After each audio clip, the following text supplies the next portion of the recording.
नमस्कार, आप देख रहे हैं हरियाणा विशेष और मैं हूं आपके साथ शुभेंदु सिंह। उत्तर प्रदेश, पंजाब, उत्तराखंड, गोवा और मणिपुर में विधानसभा चुनाव का शंखनाद हो चुका है।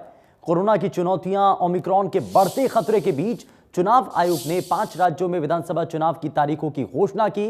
चुनाव आयोग ने 10 फरवरी से चुनाव की घोषणा की है, जिसमें यूपी में 7 चरणों, मणिपुर में 2 चरणों में चुनाव होंगे। इसके अलावा पंजाब, गोवा और उत्तराखंड में एक-एक चरण में चुनाव होंगे। चुनाव आयोग द्वारा दी गई जानकारी के मुताबिक इस बार देश के 5 राज्यों में होने वाले चुनाव में 18.3 करोड़ मतदाता चुनाव में मतदान करेंगे। आपको बताएं कि शनिवार को चुनाव की तारीखों की घोषणा के साथ ही आदर्श आचार संहिता भी लागू हो चुकी है। वहीं इस बार इन 5 राज्यों में सख्त कोरोना प्रोटोकॉल के साए में विधानसभा चुनाव होंगे।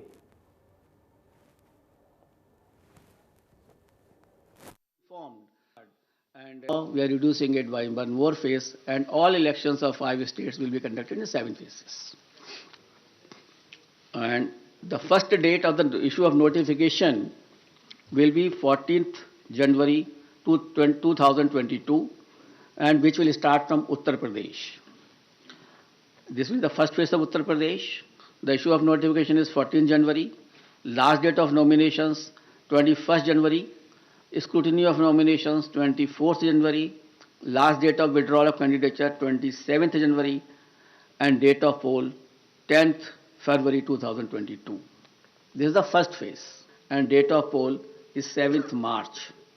So on 7th March, all polling will be over, and the date of counting is 10th March 2022, that is Thursday. वहीं पंजाब, उत्तराखंड और गोवा में एक चरण में चुनाव होंगे। 14 फरवरी को पंजाब में मतदान होगा। In second phase, we will be covering 4 states. Uttar Pradesh second phase, Punjab in 1 phase, Uttarakhand in 1 phase, Goa in 1 phase. So Uttar Pradesh, Punjab, Uttarakhand and Goa. In second phase, Punjab, Uttarakhand, Goa will be over. And here the issue of notification will be 21st January. Last date of nominations 28th January. Scrutiny of nominations 29th January. And last date of withdrawal of candidature 31st January. And date of poll 14th February, that is Monday.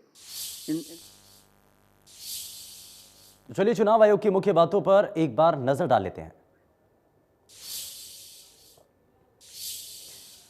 तो चुनाव आयोग की अहम बातें, 7 phase में 5 राज्यों के अंदर चुनाव होगा। 10 मार्च को 5 राज्यों में नतीजे आएंगे और साथ ही साथ 10 फरवरी से मतदान शुरू होगा। और इसमें सबसे बेहद महत्वपूर्ण जो है उत्तर प्रदेश, जहां पर 10 फरवरी को पहला चरण शुरू हो रहा है। यूपी में 14 फरवरी को दूसरा, 20 फरवरी को तीसरा चरण और 23 फरवरी को चौथा, 27 फरवरी को 5वां चरण और इसी के साथ छठा 3 मार्च को और 7वां चरण 7 मार्च को होगा, जिसके बाद 10 मार्च को नतीजे आएंगे। वहीं मणिपुर में 2 चरणों में मतदान होना है और 2 फेज में जब मतदान होगा।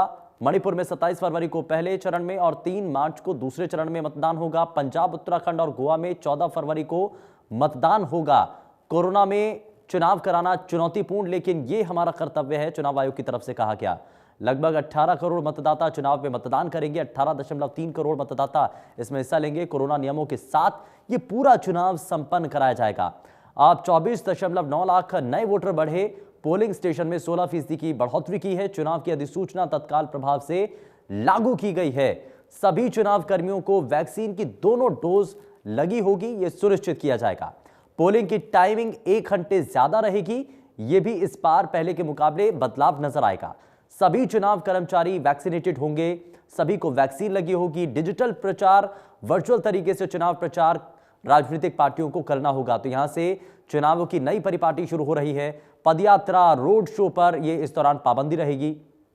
15 जनवरी तक पदयात्रा, रोड शो, साइकिल और बाइक रैली पर रोक रहेगी और इस दौरान किसी भी तरीके से कोई भी रैली, कोई भी मंच साझा नहीं किया जाएगा। 1 घंटे मतदान का समय बढ़ाया गया है। कोविड पॉजिटिव के घर चुनाव आयोग की टीम जाएगी, वोट डलवा करके वहां से आएगी।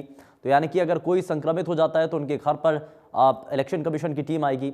वहीं 80+ बुजुर्गों और कोविड प्रभावितों को पोस्टल बैलेट की सुविधा मिलेगी। तो यानी कि ये भी एक तैयारी जो है वो चुनाव आयोग की तरफ से की गई है। वहीं नारायणगढ़ पहुंचे पूर्व केंद्रीय राज्य मंत्री और सांसद रतनलाल कटारिया ने पंजाब में प्रधानमंत्री की सुरक्षा में हुई चूक को लेकर कांग्रेस पर जोरदार हमला बोला है। उन्होंने घटना की निंदा करते हुए कहा कि कांग्रेस की शिखर स्तर की लीडरशिप ने पंजाब के मुख्यमंत्री के माध्यम से यह जघन्य अपराध कराया है। कांग्रेस ये नहीं चाहती कि पंजाब में उनकी करारी हार हो, इसीलिए उन्होंने पीएम मोदी की जान को जोखिम में डाला, जबकि पाकिस्तान का बॉर्डर वहां से कुछ ही दूरी पर था और कुछ भी हो सकता था।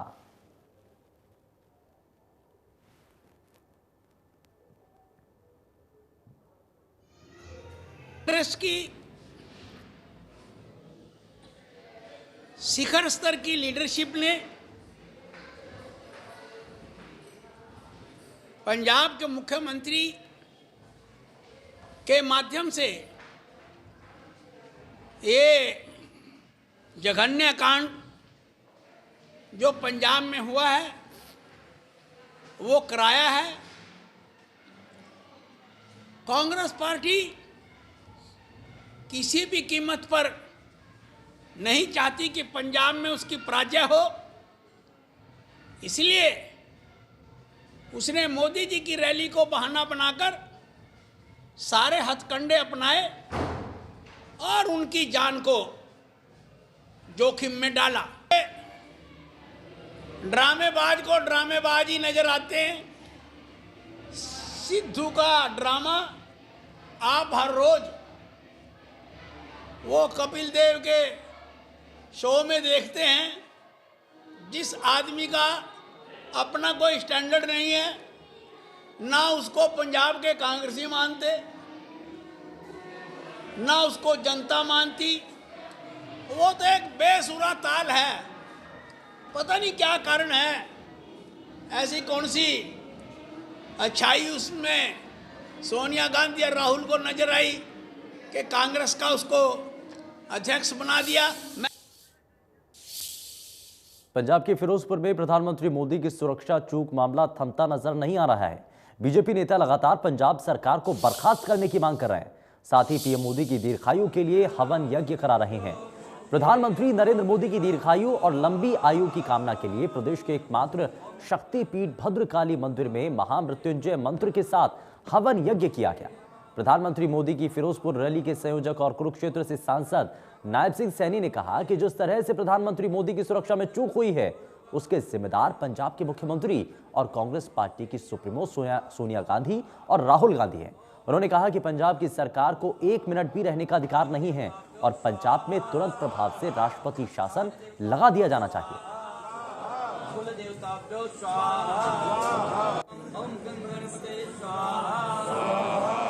षड्यंत्र के तहत वहां पर रोकने का काम किया और उनकी जान को भी खतरा उसके तहत हुआ है। मैं ये मांग करूंगा कि आज देवी मां के चरणों में मैं बैठा हूं कि ऐसी सरकार को पंजाब के अंदर रहने का 1 मिनट भी अधिकार नहीं है।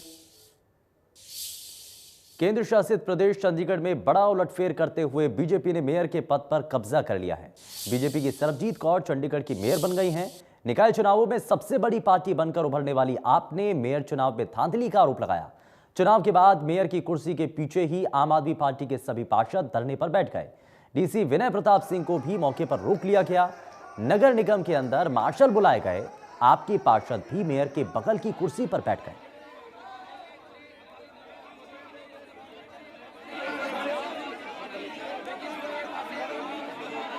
डेमोक्रेसी का मर्डर हो रहा है, शरेआम मर्डर हो रहा है, सबके सामने मर्डर हो रहा है। आम आदमी पार्टी के अंजू कटियाल को 14 वोट मिले, बिल्कुल बैलेट वोट मिली है, और सरबजीत कौर को 13 वोट मिले, क्योंकि 14वीं वोट जो उनकी है वो फटी हुई है। तो इस इन्होंने जानबूझ कर उसकी वोट को बैलेट करके आम आदमी पार्टी की अंजू कटियाल की वोट को इनवैलिड किया है, जो कि बिल्कुल शरेआम जब गलत है। आप सारे देख रहे हो, आप सारे बैलेट पेपर को दोबारा देखिए, चेक कीजिए, किसी इंडिपेंडेंट बंदे को बिठा के करिए। पहले तो इन्होंने प्रिजाइडिंग अफसर बीजेपी का लगाया, उसमें बिल्कुल उसने वैसे ही हमें पता था कि ये गलत करेगा, पहले हमें एंट्री नहीं देने दी। यहाँ पे बाहर हमने धरना दिया और अंदर एक घपलाबाजी। भारतीय जनता पार्टी ने चंडीगढ़ के नगर निगम चुनाव में जो अभी जीत हासिल करी है मेयर के चुनाव में, उसके बारे में आम आदमी पार्टी के लोग गुंडागर्दी पे आए हुए हैं। अभी आपने देखा वहाँ पे माइक की तारें उखाड़ के फेंकी जा रही हैं, शीशे फेंके जा रहे हैं, पानी की बोतल उड़ेली जा रही है, गिलास तोड़े जा रहे हैं। ये गरिमा जो है सदन की, उसको तार तार किया जा रहा है। आम आदमी पार्टी शुरू से एक अनार्की वाली पार्टी रही है, जो अनार्की क्रिएट करती है, जो लोगों में भगदड़ करती है, वही आज सदन के अंदर भी यही हो रहा है। मैं ये बताना चाहता हूँ, भारतीय जनता पार्टी ने अपनी जीत हासिल करी है। मैं चंडीगढ़ के लोगों को बधाई देना चाहता हूँ। कोविड-19 की तीसरी लहर का असर तेजी से देखने को मिल रहा है, जहां प्रदेश में कोरोना के मरीजों की संख्या में हर रोज भारी इजाफा हो रहा है। वहीं रोहतक पीजीआईएमएस में भी कोरोना की तीसरी लहर से हेल्थ वर्कर्स में कोरोना संक्रमण तेजी से बढ़ रहा है। पिछले 4 दिनों से लगातार हेल्थ वर्कर्स कोरोना पॉजिटिव मिल रहे हैं और इन 4 दिनों में अब तक पीजीआई के 50 डॉक्टर्स कोरोना पॉजिटिव आ चुके हैं। हेल्थ वर्करों के कोरोना पॉजिटिव मिलने से पीजीआई प्रशासन की चिंताएं बढ़ गईं। आज 26 हेल्थ वर्कर्स में से 18 डॉक्टर कोरोना पॉजिटिव मिले हैं, जबकि कल 31 हेल्थ वर्कर्स में से 16 डॉक्टर्स कोरोना पॉजिटिव मिले थे। सभी कोरोना पॉजिटिव हेल्थ वर्कर्स को होम आइसोलेशन में भेज दिया गया।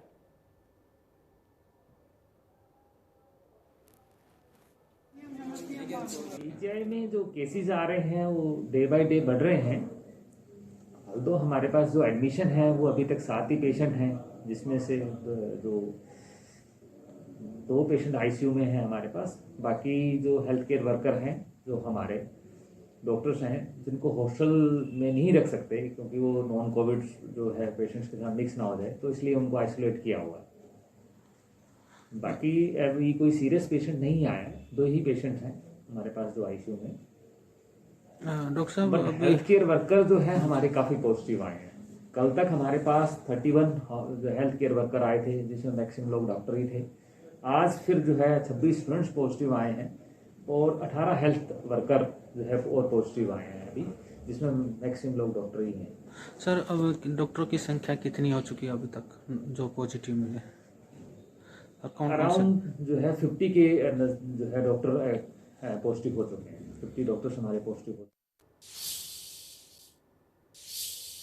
दिल्ली एनसीआर के साथ गुरुग्राम में भी आए दिन कोरोना और ओमिक्रॉन के मामलों में बढ़ोतरी होती जा रही है, जिससे जिला प्रशासन और स्वास्थ्य विभाग की चिंताएं बढ़ रही हैं। हालांकि स्वास्थ्य विभाग द्वारा जिले के सरकारी और गैर सरकारी अस्पतालों को हिदायत जारी की गई है। हमारे संवाददाता संजय राठौर ने लोगों की लापरवाही का जायजा भी लिया।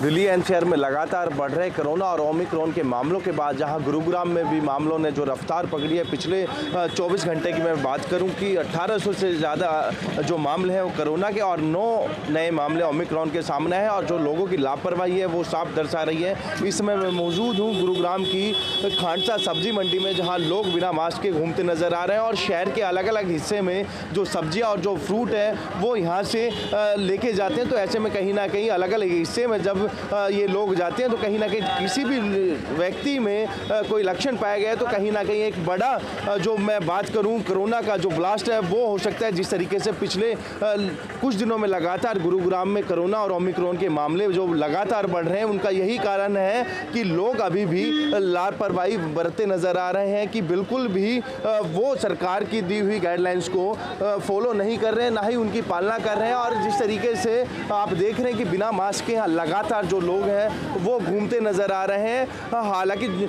कल जिला प्रशासन ने जरूर सख्ती के साथ पेश आने की बात कही थी, लेकिन अब ना ही गुरुग्राम पुलिस के यहाँ जवान मौजूद हैं और ना ही स्वास्थ्य विभाग की तरफ से जो गाइडलाइंस जारी की गई है वो यहाँ दिख रही है। तो ऐसे में कहीं ना कहीं लोगों की लापरवाही है, ये एक बड़ा कारण है जिस तरीके से गुरुग्राम में आए दिन कोरोना के और ओमिक्रॉन के जो मामले हैं वो बढ़ते जा रहे हैं, क्योंकि लोगों को अपनी जिम्मेवारी समझनी होगी। जब तक वो नहीं समझेंगे, इसी तरीके से गुरुग्राम में जो मामले हैं वो बढ़ते जाएंगे। गुरुग्राम से संजय राठौर, इंडिया न्यूज। 15 से 18 साल तक के बच्चों को कोरोना का सुरक्षा कवच मुहैया कराने के लिए वैक्सीनेशन का काम शुरू कर दिया गया है और इसी कड़ी में स्कूलों में बच्चों के लिए वैक्सीनेशन किया जा रहा है। ऐसे में अब बच्चे भी इस अभियान में बढ़ चढ़ करके हिस्सा ले रहे हैं।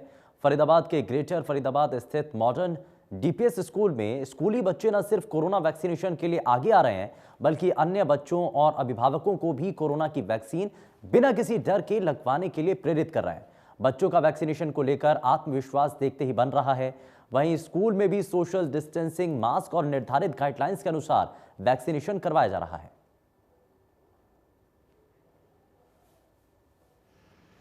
हम सिटीजन्स ऑफ इंडिया है तो ये हम सबका फ़र्ज़ बनता है कि हमें वैक्सीनेशन लगवा लेनी चाहिए ताकि सब सेफ रहें। मेरी यही राय है कि आप सबको जल्दी से जल्दी वैक्सीनेशन लगवा लेनी चाहिए ताकि हम इंडिया जल्दी से जल्दी कोविड से जीत सकें। पहले मुझे डर लग रहा था कि पूरी सेफ्टी होगी या नहीं, या फिर वैक्सीन से कोई साइड इफ़ेक्ट्स तो नहीं है, बट अभी तक I can not see any side effects and also the arrangement made by the government and school is appreciable and there is nothing as such. I mean मैं सबको चाहूँगी कि जितने भी हमारे यूथ हैं वो आके वैक्सीनेटेड हो जाएं, बिकॉज इसमें हमारा ही फ़ायदा। अगर हम यूथ इनिशिएटिव लेंगे तो ही हमारे पेरेंट्स हमारे साथ आएंगे, बिकॉज वैक्सीनेट होना एक यही वे है जिससे हम कोविड को मिलकर हरा सकते हैं। तो यहाँ आके बहुत अच्छा लगा कि बहुत वेल प्लान्ड है, अच्छा लगा, बहुत अच्छी तरह से ऑर्गेनाइज्ड है, फ्री ऑफ कॉस्ट है और प्रॉपर रजिस्ट्रेशन का फैसिलिटी अलग से है। सब कुछ बहुत अच्छा लगा। हमारी पेरेंट्स से अपील है कि पेरेंट्स मैक्सिमम आगे आएँ, वैक्सीनेटेड कराएं और जो मेरे जैसे बुजुर्ग हैं वो बूस्टर भी लें। करनाल में यूरिया खाद की कालाबाजारी को लेकर बीकेयू ने डीडीए कार्यालय के बाहर जोरदार हंगामा किया। नारेबाजी करते हुए किसानों ने खाद विक्रेताओं और कृषि अधिकारियों के बीच मिलीभगत का आरोप लगाया। किसानों ने कहा कि यूरिया की शॉर्टेज की आड़ में खाद विक्रेता कालाबाजारी कर रहे हैं। किसानों के हंगामे के बाद कृषि अधिकारियों ने खरौंडा के एक खाद विक्रेता का लाइसेंस रद्द कर दिया। अब बारीकी से पूरे मामले की जांच की जाएगी, उसके बाद ही कार्रवाई अमल में लाई जाएगी। कल गरोंडा के अंदर एक यूरिया का ट्रक पकड़ा था। हमारा ब्लॉक प्रधान है राम मेरे नंबरदार और कुछ किसान साथियों को वो यूरिया के साथ दवाई धक्के से दुकानदार लगाकर बेच रहे थे। उस पर रिटर्न में शिकायत दी गई और सरेआम ये उस दुकानदार की पर्ची भी पकड़ी गई। 8 कट्टे यूरिया 2160 रुपये का, साथ में 1200 की दवाई दी हुई थी। जब वहाँ पर एडीओ आया मौके पर, उसको रिटर्न में शिकायत दी, एडीओ ने वो पैसे वापस करा दिए। पर हमने एडीओ को ये कहा था भाई उस पर कार्रवाई करे, उसका लाइसेंस रद्द करे, जिससे पूरे करनाल में उदाहरण सेट हो, भी आगे से कोई इस प्रकार की हिम्मत ना करे। पर उल्टा अब तक कोई कार्रवाई नहीं हुई। ये कल की रिटर्न शिकायत दी हुई है, ये एडीओ के नीचे साइन है, कोई कार्रवाई नहीं। क्योंकि एक ट्रक यूरिया पे 1 से 1.25 लाख रुपये का मतलब साथ में दवाइयाँ बेची जाती हैं। वो दवाइयाँ इतनी नकली होती हैं, उसका कोई काम नहीं गेहूँ में। मामला संज्ञान में आया गरोंडा का। इसमें संबंधित फर्म ने कच्ची पर्ची दी हुई है यूरिया के साथ में दवाई के बना के, और जिसमें हमारे डिपार्टमेंट के जो साथी थे वहाँ पे जो खाद बंटवाने में ब्लॉक एग्रीकल्चर ऑफिसर जो है राहुल दैया, तो इस संज्ञान पे अभी जो है डीडी साहब से भी बात हुई है और संबंधित फर्म का लाइसेंस सस्पेंड करके एक डिटेल इंक्वायरी जो इनिशिएट की जाएगी, लाइसेंस इसका आज ही सस्पेंड कर देंगे। फरीदाबाद में भी बारिश से जगह जगह जलभराव की तस्वीरें देखने को मिली हैं। वहीं तमाम सेक्टर, कॉलोनियों, बाजारों, पार्कों और हाईवे पर भारी जलभराव होने से जनजीवन अस्त व्यस्त हो गया। यहां तक कि रेलवे अंडरपास पूरी तरीके से पानी में डूब चुके हैं और शहर की कनेक्टिविटी पूरी तरीके से प्रभावित है। वहीं सेक्टर 21D के पास स्मार्ट सिटी के प्रोजेक्ट के तहत खोदे गए गड्ढे में कार गिर गई। यह हादसा भी बारिश की वजह से ही हुआ है। 2 तस्वीरें आप देख रहे हैं।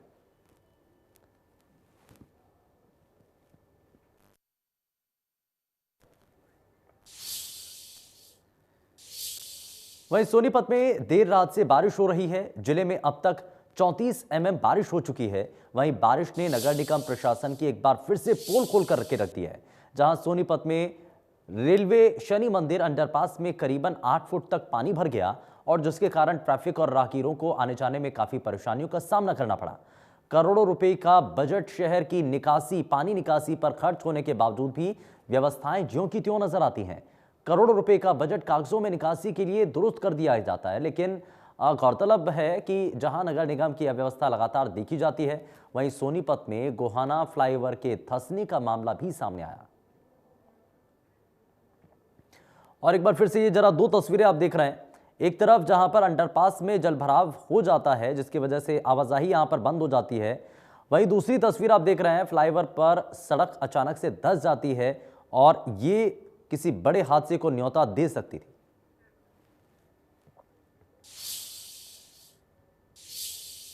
वेस्टर्न डिस्टर्बेंस के प्रभाव से राजधानी दिल्ली और एनसीआर का मौसम अचानक से बदल गया। दिल्ली के ज्यादातर इलाकों में देर रात से बारिश का सिलसिला जारी है। ठंडी हवाओं के साथ बारिश होने से न्यूनतम तापमान में गिरावट आई है और इस बीच मौसम विभाग ने दिल्ली और आसपास के इलाकों में दिन भर रुक रुक कर बारिश होते रहने का अनुमान जताया। वीकेंड कर्फ्यू होने की वजह से लोगों को जलभराव के कारण जाम जैसी समस्याओं का सामना नहीं करना पड़ा। दरअसल कोरोना के बढ़ते मामलों के बीच दिल्ली में शुक्रवार रात से 55 घंटे का वीकेंड कर्फ्यू जारी है। सिर्फ जरूरी सेवाओं के लिए ई पास के साथ ही बाहर निकलने की इजाजत है।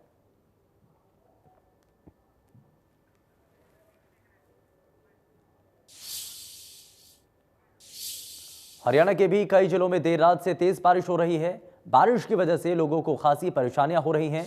अब जरा आपको 4 जिलों की तस्वीरें हम आपको दिखाने जा रहे हैं। कैथल, गुरुग्राम, बल्लभगढ़ और भिवानी की ये तस्वीरें हैं जहां पर लगातार हो रही बारिश की वजह से बदलता हुआ मौसम और आम लोगों की परेशानी इन तस्वीरों के जरिए आप देख सकते हैं।